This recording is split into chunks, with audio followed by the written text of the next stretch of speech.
नमस्कार, आप देख रहे हैं सबसे बड़ा मुद्दा। मैं हूं चंदन सिंह। अब तक महामारी कोरोना ने ही दुनिया की सामने मुश्किलें खड़ी कर रखी थी, लेकिन अदृश्य वायरस इंसान के शरीर में जाने के बाद दो बड़ी मुश्किलों को एक्टिव कर दे रहा है। ऐसा लगता है कि जैसे इंसानी शरीर में घुसकर यह आतंकी वायरस कुछ ऐसे स्लीपर सेल को एक्टिव कर देता है कि ब्लैक फंगस से लेकर हार्ट फेलियर तक की समस्याएं सामने आने लगी हैं। बहरूपीय कोरोना वायरस ने दुनिया की रंगत बिगाड़ दी है। अलग अलग रंग दिखाकर, अलग अलग किस्म की परेशानी देकर आज कोरोना वायरस की वजह से एक्टिव होने वाले इन्हीं स्लीपर सेल को हम करेंगे डिकोड। लेकिन सबसे पहले आज की रिपोर्ट।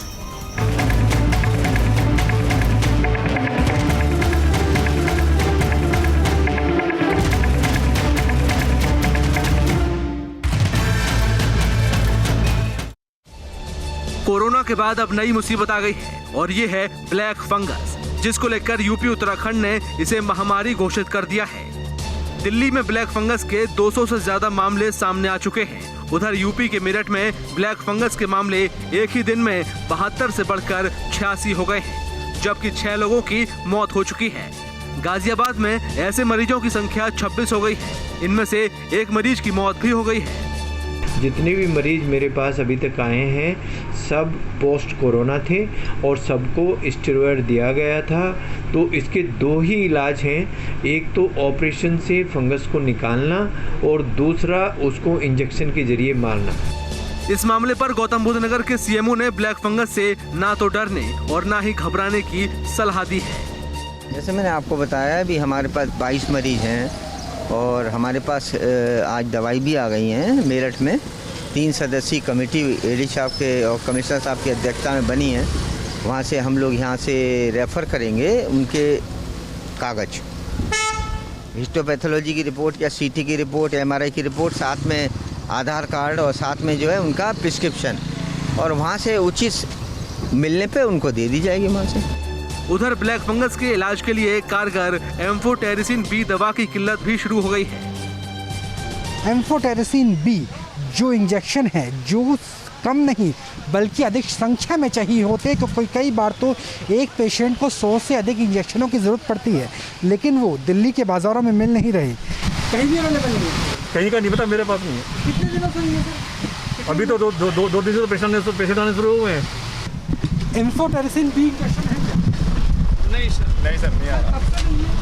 ये काफ़ी दिन हो गए, तो मेरे ख्याल में हॉस्पिटल डायरेक्ट अपने आप सप्लाई है, यहाँ तो केमिस्टों पे नहीं है बोला। ऐसे ही लगभग सभी जगह के हालात है कि दिल्ली के बाज़ारों से वो इंजेक्शन गायब हो गया जो पहले कोरोना में इस्तेमाल होता था। रेमडेसिविर की बात करें, और अब जब कोरोना कम हुआ है तो वो इंजेक्शन गायब हो गया जो ब्लैक फंगस के इलाज में इस्तेमाल होता है।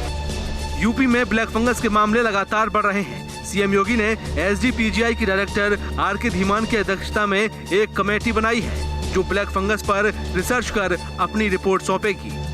आज एक फिर से कमेटी बनाई जा रही है ताकि वो कमेटी इस खास तौर से म्यूकारमाइकोसिस के संबंध में विशेष रूप से परीक्षण करके और सारे पहलुओं का अध्ययन करके इस पर एक अपनी ठोस राय कायम करे। हालांकि इस बीमारी को गंभीरता से लेते हुए यूपी के मुख्यमंत्री योगी आदित्यनाथ ने ट्वीट कर जानकारी दी है कि सभी जगह कमिश्नरी स्तर पर दवा उपलब्ध करा दी गई है और निजी अस्पताल में इलाज करा रहे मरीजों को भी ये दवा उपलब्ध होगी। Team news state. उत्तराखंड में ब्लैक फंगस के मामलों ने सरकार की चिंता बढ़ा दी है, जिससे निपटने की तैयारियां शुरू हो गई हैं और दवाओं के निर्माण पर ध्यान दिया जा रहा है। देखिए एक रिपोर्ट। ब्लैक फंगस यानी म्यूकरमाइकोसिस को उत्तराखंड में महामारी घोषित कर दिया गया है और यही नहीं, देश में ब्लैक फंगस की दवा की बेहद कमी है। लेकिन ऐसे में उत्तराखंड में ब्लैक फंगस की दवा का निर्माण शुरू हो चुका है।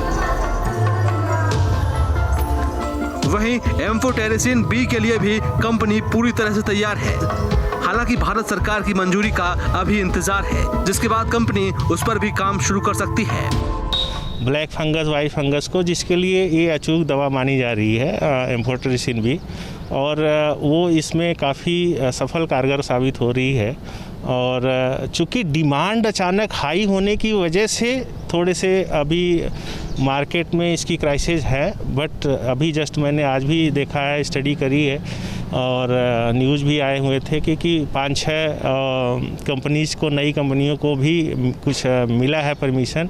तो मुझे लगता है कि आने वाले समय में इसकी रिक्वायरमेंट्स कंप्लीट हो जाएंगी, फुलफिल हो जाएंगी। केंद्र की हरी झंडी मिलने के बाद सभी तरह की दवाओं का निर्माण शुरू हो जाएगा, क्योंकि इस समय बाजार में दवा की बहुत कमी है। और फिलहाल जो उत्तराखंड में अभी कंपनी बना रही है वो UHV रुद्रपुर में इस कंपनी का निर्माण करेगी, उसे परमिशन मिल चुकी है।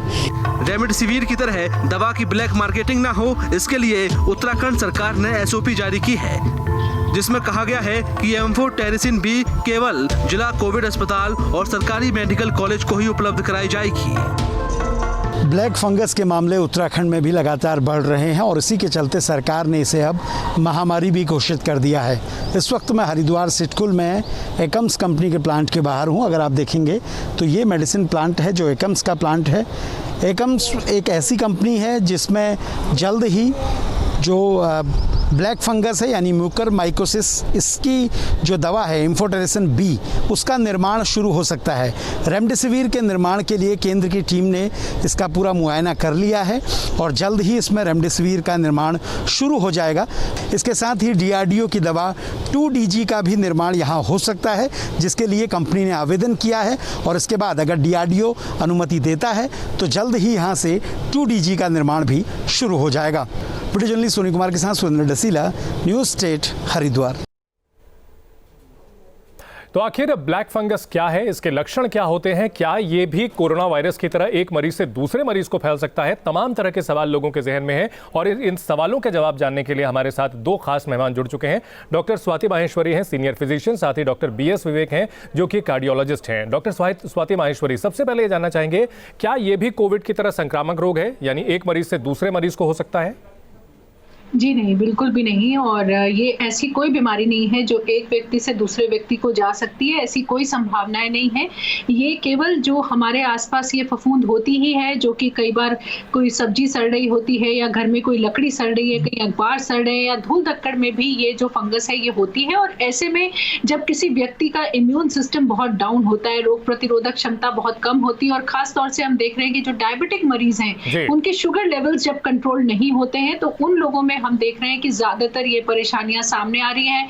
या फिर ऐसे ट्रांसप्लांट के मरीज हैं या कैंसर के पेशेंट्स हैं जो कि बहुत लंबे से इलाज के ऊपर चल रहे थे, तो इन लोगों में हम देख रहे हैं कि कोविड के समय में एक तरफ कोविड हुआ, उसने इम्यूनिटी लेवल को डाउन किया, और अगर ये परेशानियां भी थी तो ऐसे में ये फंगस जो है शरीर पर अटैक कर लेता है और उसके बाद जो है ये संक्रमण धीरे धीरे शरीर में फैलने लगता है। और उसी की वजह से हम ये तकलीफें देख रहे हैं कि लोगों के साइनस में से होता हुआ या आंखों से होता हुआ मस्तिष्क तक जा सकता है। तो ये काफी खतरनाक फंगस है वैसे, लेकिन जितनी जल्दी हम इसको पहचान लें तो हम इसका इलाज जो है कर सकते हैं। केवल इसके शुरुआती लक्षण पहचानना बहुत ज्यादा जरूरी है। या तो आपकी नाक जो है बंद हो रही होगी, या नाक से आपके जो है खून भी आ सकता है, या काले काले क्रस्ट जो हैं, या जो साइनस होता है हमारे नोज के दोनों साइड और माथे पर, उसमें दर्द हो सकता है, सर दर्द हो सकता है, या फिर आधे फेस में सूजन महसूस हो सकती है, दर्द हो सकता है, या फिर आंखें बहुत ज्यादा लाल होना या ठीक से दिखाई ना देना, या आंखें बाहर की तरफ निकलती हुई लगना। तो ये कुछ सिम्टम्स हैं जो कि खास तौर से शुरुआती ऐसे लक्षण हैं जिनसे हम जल्द से जल्द इस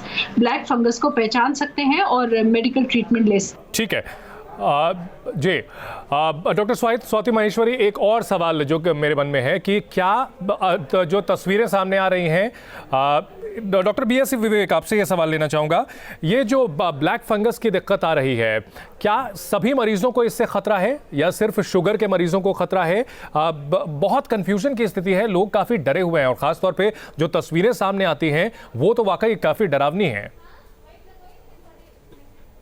नहीं, इस तरह का मास साइकोसिस क्रिएट जो हो गया है उसके लिए वो सारी चीजें तथ्यों पे आधारित नहीं है।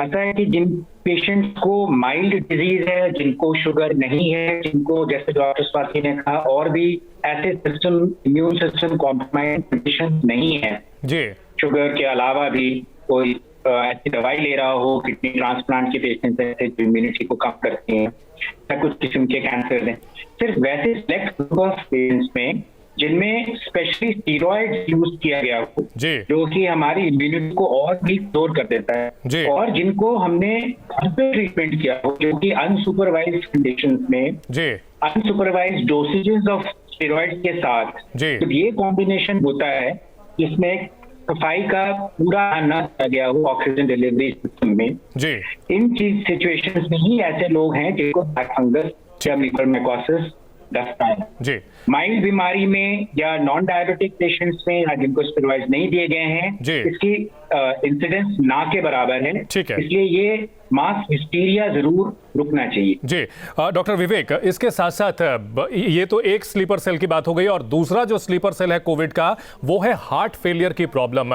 मैं अपने निजी अनुभव से कह सकता हूं, मेरे जानने वाले कई लोगों में ऐसे मामले सामने आए हैं कि पेशेंट ठीक हो रहा था, यंग एज थी, 40 भी एज नहीं थी, लेकिन उनका जो है अचानक से हार्ट फेल होता है, डेथ हो जाती है। आखिर इसकी वजह क्या है और इसका बचाव क्या है?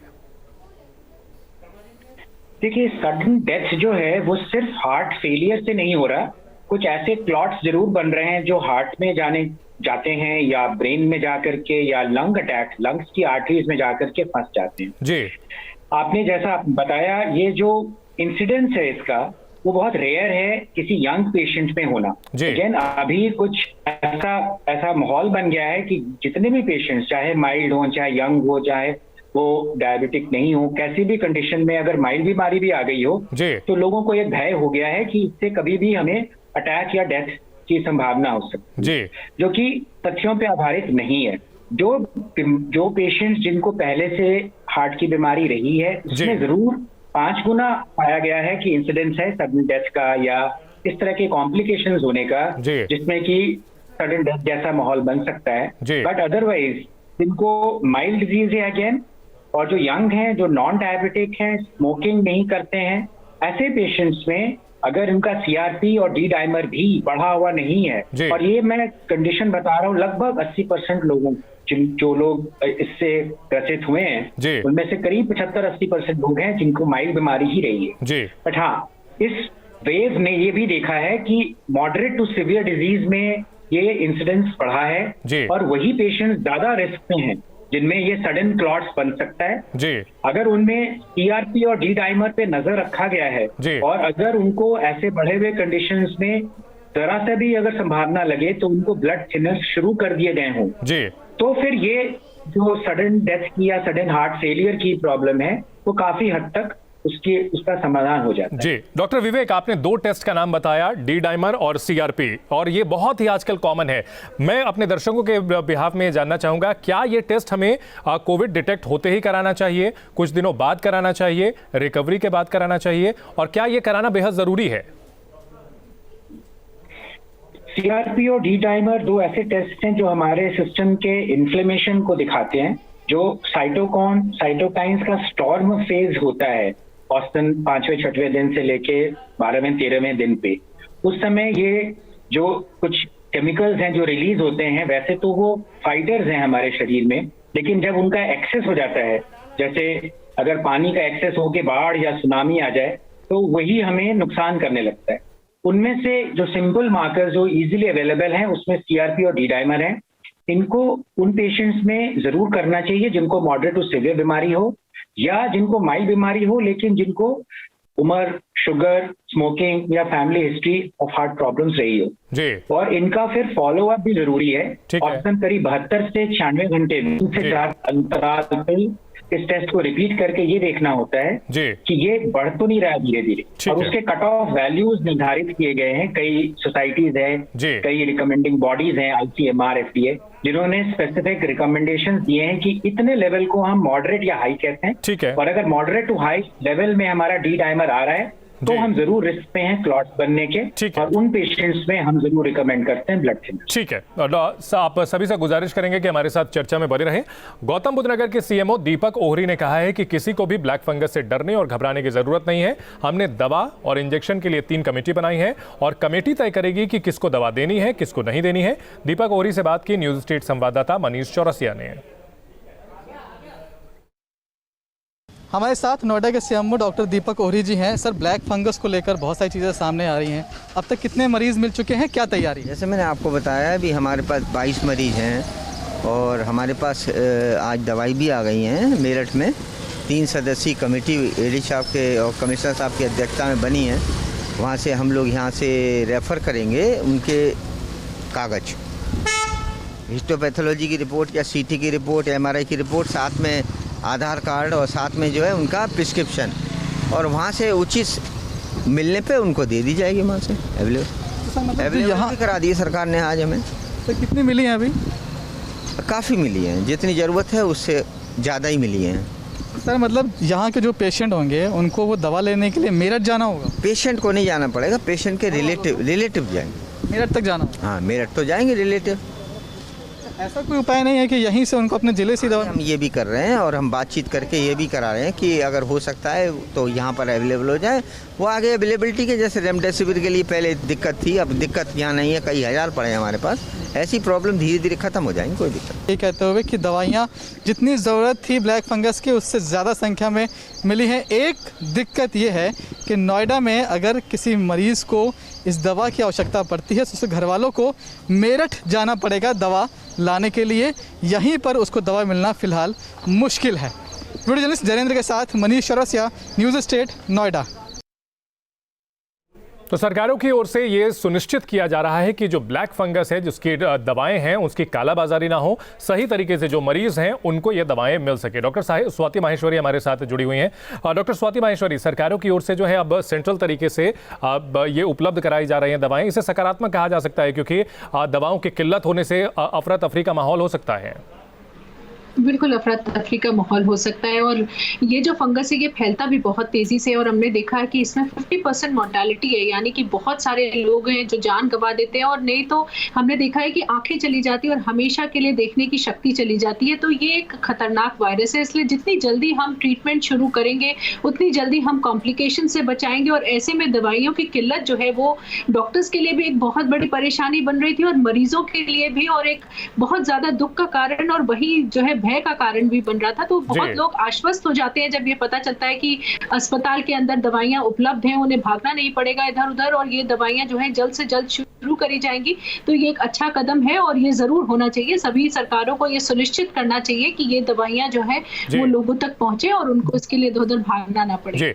डॉक्टर माहेश्वरी, जो कोविड के पेशेंट हैं उनमें अक्सर देखने को ये मिल रहा है कि 14 दिनों में वो अमूमन ठीक हो जाते हैं, नेगेटिव हो जाते हैं 14 से 17 दिनों में। उसके बाद किस तरह से अपना ख्याल रखा जाए? 2 पीरियड होते हैं, एक होता है कि कोविड के अंदर होते हैं, सारा हम अपना ध्यान रखते हैं, उसके बाद बाहर निकलते हैं, अपने रोज़मर्रा के कामकाज में उलझते हैं, फिर वैसा ध्यान नहीं रख पाते हैं। तो हमारे दर्शकों को बताएं कि पोस्ट कोविड किस तरह से अपना ख्याल रखा जाए। ये बहुत ही ज़रूरी प्रश्न है और एज ए डॉक्टर मैं बोलूँगी कि हम बहुत सारी परेशानियां पोस्ट कोविड रिकवरी पीरियड में देख रहे हैं। खास तौर से हम देख रहे हैं कि बहुत सारे लोगों को एंजाइटी हो रही है, अवसाद हो रहा है या फिर जो है सांस लेने में दिक्कत हो रही है, कुछ लोगों को खांसी चल रही है, हल्का बुखार भी हमने कुछ लोगों में देखा, या पल्स रेट जो है वो बहुत फ्लक्चुएट कर रही है, बीपी बहुत फ्लक्चुएट कर रहा है, या लोगों को ऐसा लग रहा है कि बहुत थकान महसूस हो रही है, अभी तक भी हमारे एनर्जी लेवल्स वापस नहीं आए हैं, या हमें कंसंट्रेट करने में प्रॉब्लम हो रही है। ये सभी चीजें जो है पोस्ट कोविड पीरियड में आपके साथ हो सकती है और हम देख रहे हैं, इसलिए इनको नजरअंदाज ना कहें। बहुत जरूरी है पहली बात एक अपना हाइड्रेशन लेवल अच्छा रखना, तो अच्छी मात्रा में पानी पीजिए, एक्सरसाइजेस करिए, आप धीरे धीरे शुरू कर सकते हैं, वॉकिंग से पहले शुरू करिए, 15-20 मिनट वॉक करिए और धीरे धीरे उसको समय की अवधि को बढ़ाते जाइए। उसके अलावा डाइट अच्छी लीजिए और अगर किसी को भी इस तरह की एंजाइटी या डिप्रेशन जैसी परेशानियां हो रही है तो जरूर आपको ऐसे में किसी साइकोलॉजिस्ट या साइकेट्रिस्ट से बात करके शुरुआती के कुछ दिनों में जरूर ट्रीटमेंट लेना चाहिए, उससे बहुत जल्दी आराम आता है। और वही मैं कहूंगी कि लंग एक्सरसाइजेस और हमारे शरीर के लिए एक्सरसाइजेस जो हैं वो बहुत जरूरी हैं और बहुत क्रिटिकल हैं हमारे रिकवरी पीरियड में। और किसी ना किसी डॉक्टर के संपर्क में रहिए ताकि आपकी जो ये परेशानियां हैं आप उनसे डिस्कस कर सकें, क्योंकि हम रिकवरी पीरियड में ही व्हाइट फंगस, ब्लैक फंगस की परेशानियां ज्यादा देख रहे हैं। तो इस जो ये रिकवरी पीरियड है इसको नजरअंदाज ना करें, इसको ऐसा ना सोचे कि अब बुखार ठीक हो गया, खांसी ठीक हो गई तो कोरोना खत्म हो गया। कोरोना बहुत कॉम्प्लिकेटेड बीमारी है और रिकवरी पीरियड में भी आपको अपना ध्यान रखने की बहुत ज्यादा जरूरत है। ठीक है, हमारे साथ डॉक्टर केशव गुप्ता जुड़ चुके हैं जो कि ENT स्पेशलिस्ट हैं। और डॉक्टर गुप्ता, ब्लैक फंगस एक अभी जो है कई राज्यों ने इसे महामारी घोषित कर दिया है, एक बहुत डर से खौफ का माहौल बना हुआ है। पहले सिम्टम्स क्या होते हैं इसके, कौन से ऐसे सिम्टम्स हैं जिसके बाद शक होना चाहिए पेशेंट्स को कि उन्हें ब्लैक फंगस हो सकता है? हाँ, देखिए ब्लैक फंगस के कुछ लक्षण हैं, तो बिना मतलब में से डरने की जरूरत नहीं है। तो सबसे पहली बात तो जिस मरीज की इम्यूनिटी नॉर्मल है, उसकी रोगों से लड़ने की क्षमता बिल्कुल सही है, उसको ब्लैक फंगस नहीं हो सकता है। तो ब्लैक फंगस होने के कुछ कारण हैं, जिसमें कि सबसे प्रमुख है मरीज का अनकंट्रोल डायबिटिक होना, मतलब कि उसकी शुगर है वो कंट्रोल नहीं है। ठीक है। दूसरा प्रमुख कारण है जो इसको स्टेरॉइड का बहुत ज्यादा यूज किया गया है, जिसकी वजह से जैसे लड़ने की रोगों से लड़ने की क्षमता कम हो गई है। इसके अलावा जिनका रीनल ट्रांसप्लांट हो चुका है, इम्यूनोसप्रेसिव ड्रग्स पर है, तो ऐसे मरीजों को जो ब्लैक फंगस के कारण लक्षण आ सकते हैं, जैसे कि नाक से खून का आना, चेहरे पे सूजन का आना और सिर दर्द होना, या फिर नाक से या मुंह से काले पानी का आना। तो ये वो लक्षण है जो कि हमें जिसके कारण की ब्लैक फंगस हो सकती है, और ऐसा कोई लक्षण आता है तो हमें तुरंत अपने डॉक्टर से संपर्क करना चाहिए। जी, और इसमें स्टेरॉइड्स का कितना रोल होता है, क्योंकि अभी बहुत ज़्यादा जिक्र हो रहा है कि स्टेरॉइड्स लेने वालों को इससे खतरा होता है, और स्टेरॉइड्स आमतौर पे अभी पेशेंट्स को दिया भी जा रहा है, क्या रिलेशन है दोनों के बीच में? हाँ, तो जो सबसे प्रमुख कारण एकदम से जो ब्लैक फंगस के केसों में जो एकदम से वृद्धि हुई है, तो उसका जो सबसे प्रमुख कारण है वो स्टीरॉइड ही है। तो स्टीरॉइड का गलत तरीके से प्रयोग, ये जिस मरीज को हल्की दवाई है, कम स्टीरॉइड की जरूरत से ज्यादा स्टीरॉइड का लेना, और स्टीरॉइड को लेते ही शुगर एकदम से बढ़ती है, और उसके बाद शुगर का मेजरमेंट ना होना। जैसे कि क्या कहते हैं, कोई मरीज भर्ती ही है, हॉस्पिटल सेटिंग में नहीं है और वो बहुत अधिक मात्रा में स्टीरॉइड ले रहा है, शुगर उसकी 500, 600, 700 क्रॉस कर रही है, उसको पता ही नहीं है। ठीक है, अनकंट्रोल्ड तरीके से स्टेरॉइड्स का इस्तेमाल नहीं करना है। बहुत अहम बात आपने बताई है डॉक्टर BS विवेक। एक अहम सवाल ये भी उठ रहा है कि इस बार जो है हार्ट से रिलेटेड प्रॉब्लम्स ज्यादा हो रही हैं पिछले साल के मुकाबले, क्या वाकई ऐसा है? क्या जो नया वेरिएंट है ये हार्ट पर ज्यादा असर डाल रहा है? ये सिर्फ हार्ट पे ही नहीं, इस नए स्ट्रेन की मिस्ट्री को अभी तक हम लोग पूरे ढंग से समझ नहीं पाए हैं। लेकिन एक बात जरूर ये क्लियर है कि जब से ये वाला वेरिएंट, ये वाला वेव आया है, तब से frequency not only of heart diseases but बहुत सारी ऐसी चीजों की जो कि पहले वाले वेव में नहीं देखी गई थी, वो इंस्टेंस बढ़ा है। तो अगर आप ये पूछ रहे हैं कि हाँ हार्ट की प्रॉब्लम्स बढ़ी हैं, डेफिनेटली बढ़ी हैं, और इसको शायद हम इस वेरिएंट से ही समझ पाए, क्योंकि अदरवाइज जो पिछली बार जो वेव आया था उस वायरस के उस वेरिएंट में इतना इंसिडेंस हार्ट का या लंग अटैक का या ब्रेन का या पेरिफेरी में टांगों की नसों में जो अभी क्लॉट्स बन रहे हैं, इनका इंसिडेंस डेफिनेटली कम था। तो शायद ये वेरिएंट ही ऐसा है इस बार, जिसकी वजह से जो ये म्यूटेटेड वेरिएंट है इसका प्रकोप कुछ ज्यादा ही दिखाई जा रहा है। जी, ऐसे में अपना ख्याल कैसे रखें? जैसे मैंने बताया, हमें एक दो चीजों का तैयारी रखनी चाहिए। एक तो अगर हमें मॉडरेट टू सीवियर बीमारी रही है, हम निकल के आए हैं उसमें से, तो हमें थोड़ा ज्यादा खतरा है, तो इसके लिए अपने डॉक्टर के साथ इंडिविजुअलाइज ट्रीटमेंट हमें डिटरमिन करना पड़ता है। उस पर्टिकुलर पेशेंट में डॉक्टर ये डिसाइड करता है कि कई फैक्टर्स को देख करके, ऑक्सीजन की मात्रा देख के, CRP और D डाइमर के लेवल्स को देख के, उनके प्री डिस्पोजिंग रिस्क फैक्टर्स को देख के डिसाइड करता है कि इनको क्लॉट बनने की टेंडेंसी ज्यादा है। ठीक है, ऐसे लोगों में ब्लड थिनर देना जरूरी है। दूसरा अहम बात यह है कि हमारी मोबिलिटी कुछ लोग रिस्ट्रिक्ट कर लेते हैं और सोचते हैं कि हम लेट जाएंगे तो हमें जल्दी रिकवर करने को मिलेगा, वो गलत है। ठीक है, जितना ज्यादा हम प्रोलॉन्ग्ड अपने आप को लिटा के रखेंगे, पैरों में क्लॉट्स बनने की टेंडेंसी उतनी ही ज्यादा होगी। ठीक है। तीसरा ग्रुप है प्रेग्नेंट लेडीज का, जिनमें क्लॉट बनने की टेंडेंसी ऐसे ही थोड़ी ज्यादा होती है, तो उनमें भी मोबिलिटी और ब्लड थिनर्स का प्रयोग प्रॉपर तरीके से होना चाहिए। जी, ठीक है। डॉक्टर माहेश्वरी, एक क्लोजिंग कमेंट चाहेंगे आपको कि पोस्ट कोविड जो है, जैसा कि आपने इलैबोरेट तरीके से बताया, एक क्विकली एक पॉइंटर्स के तौर पर हमारे दर्शकों को बता दें, कैसे ख्याल रखें अपना? बिल्कुल, तो देखिए जैसे अभी डॉक्टर साहब ने भी बोला, सबसे पहले ज़रूरी बात है कि हम कुछ ना कुछ एक्सरसाइज और एक्टिविटी जो है वो शुरू करें, चाहे योगा हो, चाहे वॉक हो, चाहे हम स्ट्रेंथनिंग एक्सरसाइजेस करें, लंग एक्सरसाइजेस करें, तो ये ज़रूर करते रहें। अपने हाइड्रेशन लेवल का ध्यान रखें कि अच्छी मात्रा में पानी पिएं। दूसरी चीज़ हमें ध्यान रखना है, हमारी डाइट अच्छी होनी चाहिए और हमारे थॉट्स अच्छे होने चाहिए, हमारा स्लीप पैटर्न अच्छा होना चाहिए। ये सभी चीज़ें जो है हमें रिकवरी पीरियड में मदद करती हैं और जल्द से जल्द ठीक होते हैं। ठीक है, बहुत शुक्रिया आप सभी का हमारे साथ इस चर्चा में जुड़ने के लिए। तो ब्लैक फंगस और हार्ट से रिलेटेड प्रॉब्लम्स को लेके डरना नहीं है, अपना ख्याल रखना है। पोस्ट कोविड जो है अपना ख्याल रखना भी बेहद जरूरी है। हमारी खास पेशकश में फिलहाल इतना ही। आप देखते रहिए न्यूज़ स्ट्रीट।